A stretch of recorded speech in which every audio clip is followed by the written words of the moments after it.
5, 4, 3, 2, are you ready?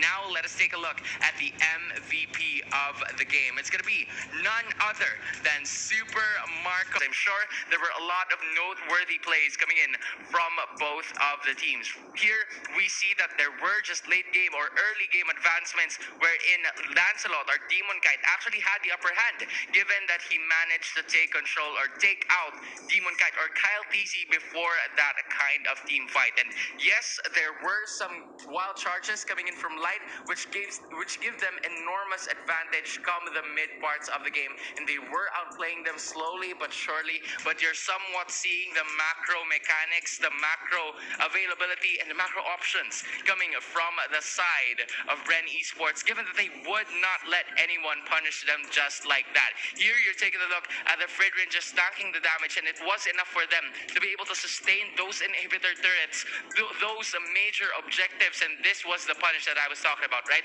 Rough Waves dishing out a lot of damage to 3 to 4 heroes during that team fight, and it was up to Melissa to use that doll, to use that mechanic for him to be able to take that to his advantage. There was no other way for Demon Kite to go but down, and Kosei was the only one left during that team fight, and this is just too major. That knock up and Rough Waves coming in from Few, where no one expected it to be from the side of RSG, was just a lot of problems coming from RSG, given that they don't know how to actually initiate, because there's always threats around. If they want to go to force the team fight, there would always be the Fatalix to change things around. If they want to go ahead and try to pick off one member, we also have the mechanic. We also now have the vision that would be given when all of your outer and inner turrets are out, which is the Magic Sentry. And now, when you take a look at this fight, it was somewhat of an extended and continuous team fight that went into the advantage of Bren Esports, given that they are in the lead in terms of numbers.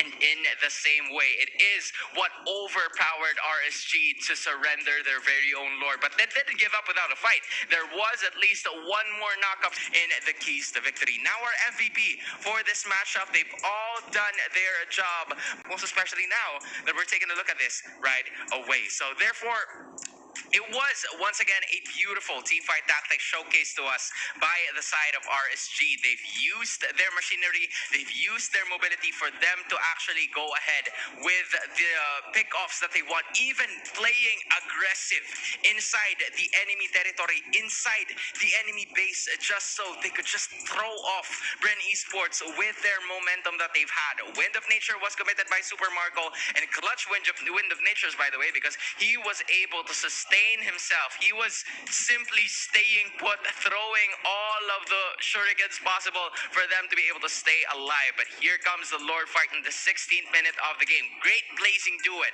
by Kosei in that part, and it was the damage dealt for the side of RSG Philippines that limited or made Bren Esports disengage from that kind of team fight that they want to go for. And in return, it was just the unstoppable Aqua. I think Aqua's not even here, but this is a homage to the guy, because you have Atlas, you have a squid, and then you have a mermaid paying, attention to detail as of this point. It was just crowd control city.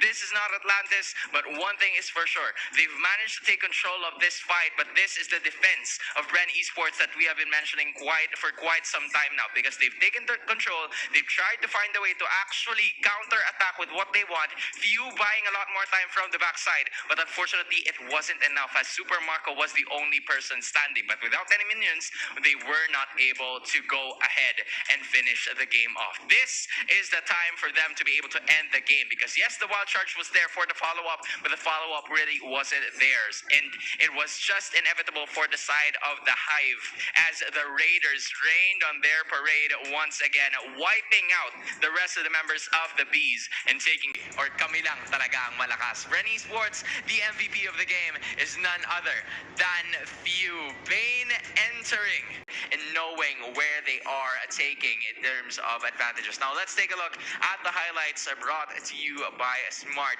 This is just an amazing effort coming in because given that both of them had ways to be able to pick off, you're taking a look at the heavy spin and an iron hook coming from the side of RSG. They've managed to take control by taking a lot of heroes instead of just getting one by one. And that is what Bren Esports did. They've had a lot of AoE damage, splash damage, and in the same way, they know how to be able to set up their heroes to set up themselves for victory. There were times that RSG was slowly fighting back courtesy of that Exhort Order of Brilliance, but this was the time for them to actually take things into control. And it was right from there, isolating every other member from the side of RSG and just punishing them whenever there is a chance for them to actually take them all down. Nats, he was slowly trying to find the buy time that the rest of the members of RSG would be able to need.